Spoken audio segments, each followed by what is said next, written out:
สบายดีทุกคนเนาะสบายดีท่านผู้ชมต้อนรับท่านผู้ชมเข้าสู่รายการนางฟ้าพาเที่ยวนั่นเองเนาะข้าพเจ้าเนาะบีเองยังจื้อกันได้บ่เนาะและนี่ก็เป็นทริปที่2ที่ว่าบีจะพาทุกคนเที่ยวเนาะซึ่งสถานที่ท่องเที่ยวแมนอยู่นครหลวงเวียงจันทร์และกับเมืองวังเวียงนั่นเองเนาะตอนนี้บีได้มาเนาะหานางฟ้าอยู่ที่สำนักงานใหญ่ของการบินลาวเนาะเพิ่นหาก็เสร็จภารกิจไปบินมาซึ่งเพิ่นก็นัดบีว่าโมงนี่แหละเพิ่นจะเข้ามาเนาะอ๋อสบายดีบีสบายดีเป็นยังได้ท้าโดนบอเขาโทรไล่ห้าก็ปฏิบัติหน้าที่แล้วก็เป็นอย่างเนาะแล้วนี่เนาะทุกคนเนาะนี่ก็แมนนางฟ้าที่ว่าจะพาบีเที่ยวในทริปนี้เนาะอยากให้นางฟ้าของเราแนะนำกับท่านผู้ชมในว่าชื่ออย่างเนาะสบายดีข้าพเจ้าชื่อว่ามิโมจินตนาสุขประดิษฐ์ซึ่งรับภารกิจที่พาบีเที่ยวทริปที่2ของบีเนาะซึ่งทริปนี้อยู่ที่นครหลวงเวียงจันทร์และตัวเมืองวังเวียง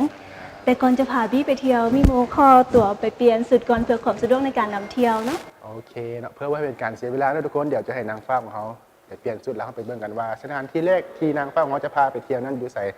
ติดตามกันเลยพร้อมแล้วเนาะไปกันเลย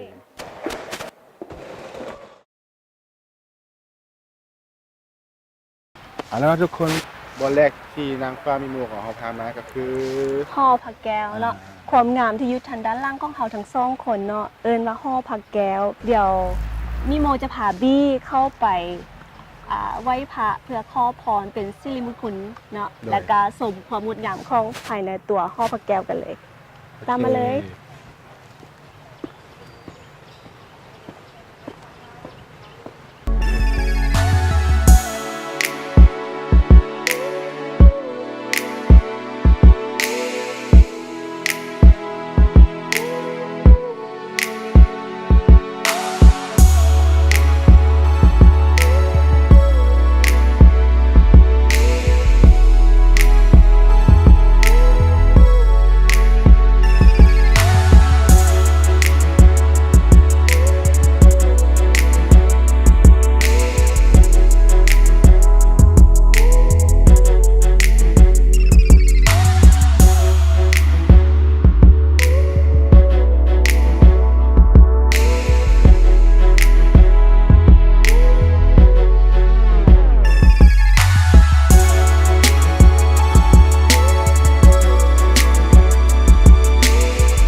แล้วทุกคนตอนนี้ก็ได้มาอยู่สถานที่ชมวิวหรือว่าสถานที่สำคัญอีกบนหนึ่งของนครหลวงเวียงจันทร์มันบอมิโมนั่นก็คืออนุสาวรีย์ประตูไสเนาะแล้วเป็นอย่างมิโมจึงอยากให้บี้มาที่นี่นี่คือจุดใจกลางของตัวเมืองนครหลวงเวียงจันทร์เลยซึ่งบี้สามารถขึ้นไปทางด้านเทิงเนาะเพื่อชมวิวอ้อมรอบ360องศาของตัวเมืองกันเลยและอยู่ทางด้านล่างของเขานี่เนาะก็คือของสันติภาพโลกเดี๋ยวมีโมพาบี้ขึ้นไปทางด้านเทิงเพื่อชมความงามกันเลยโอเคได้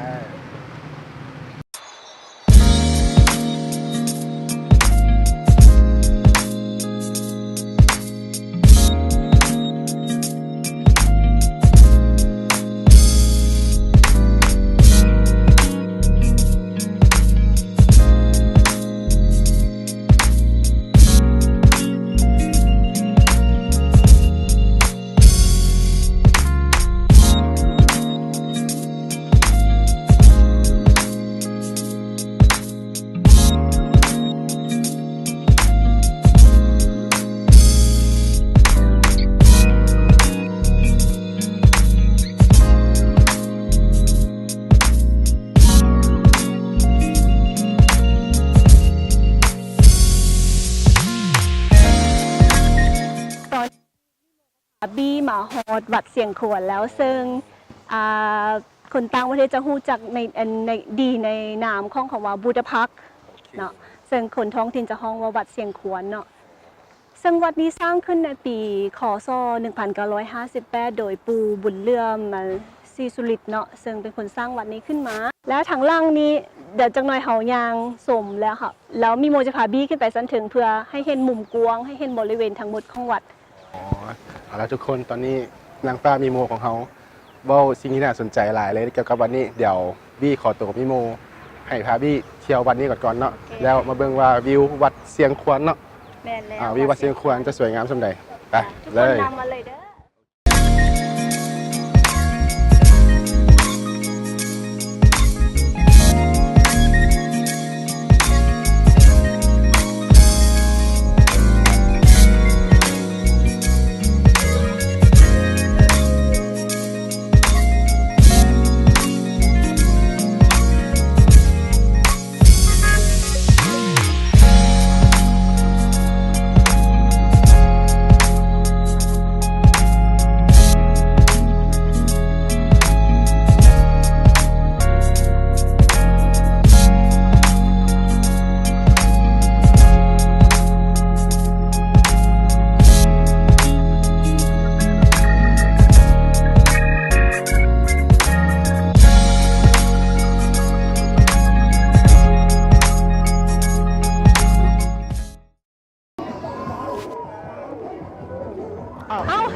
กำลังมวยนะทุกคน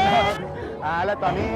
หลังจากที่เรากลับจากมาแต่วัดเสียงควร วัดเสียงควรเนอะ ตอนนี้มีโมก็ได้พาพี่มาเที่ยวอยู่ที่ส ส่ ว วน นเจ้าอนุวงศ์เนาะ นี่นะทุกคน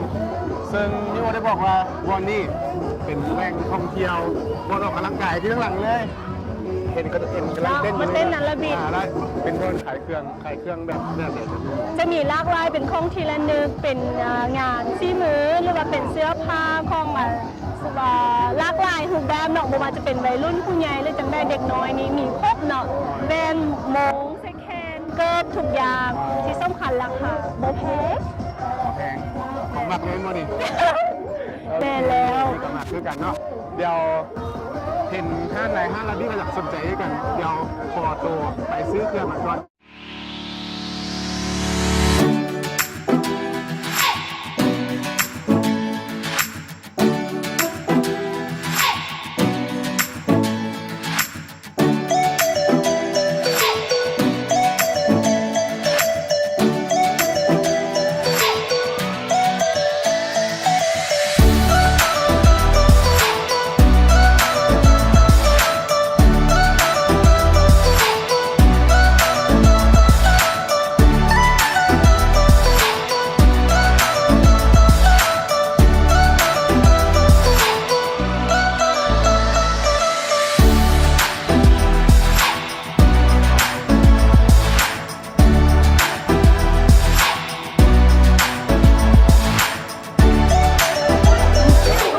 เอาล่ะทุกคนหลังจากที่ว่า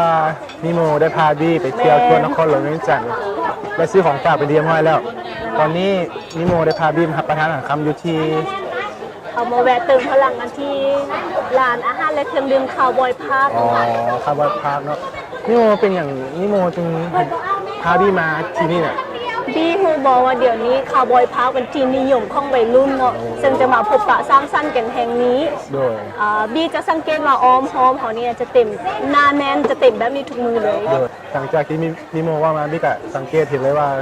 ที่นี่จะเป็นแหล่งศูนย์รวมของวัยรุ่นแล้วก็ทุกๆวัยเลยที่มาที่นี่ โดยมันแล้ว เอาแล้วนะทุกคนบี้กับนิโมกับเมื่อยมาเบิดมือละจะไหนมื้อนี้บี้ขอจบทริปนครหลวงเวียงจันทร์ไว้จะดีเท่านี้เนาะแล้วมื้ออื่นนิโมจะพาบี้ไป จะพาบี้ไปวังเวียง วังเวียงอ๋อ ซึ่งเมื่ออื่นการเดินทางก็เขาจะออกไปแต่เช้าเลยเนาะการเดินทางของเขาการประจำภัยที่วังเวียงจะได้จะเป็นแบบใดนั้นมันจะเป็นอัตรสอีกแบบหนึ่งเนาะเดี๋ยวอยากให้ทุกคนติดตามพวกเขาทั้งสองคนไปนำกันเลย โอเคสั้นบี้กับนิโมขอตัวรับประทานอาหารค่ำกันก่อนเนาะแล้วมื้อที่ตามกันว่าการไปวังเวียงการพาเที่ยวโดยนางฟ้านิโมจะเป็นแบบใดแล้วมื้อเขามาติดตามกันโอเคบ๊ายบาย